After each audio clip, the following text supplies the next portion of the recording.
And this had an intermittent no start. And I've seen this before on these type of John Deeres. This has a Kawasaki engine, like most of them did back then. These engines work pretty well. They also have an automotive type starter system here. And when I picked this up, you hit the key and it would just click. You had to hit it over and over, and then it would crank sometimes. And what I found is sometimes this wire here gets a little bit loose. It's moving right now, but it's got a good connection.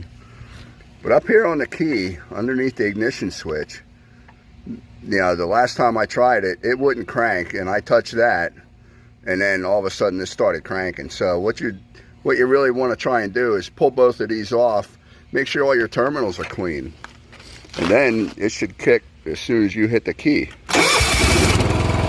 Just like that.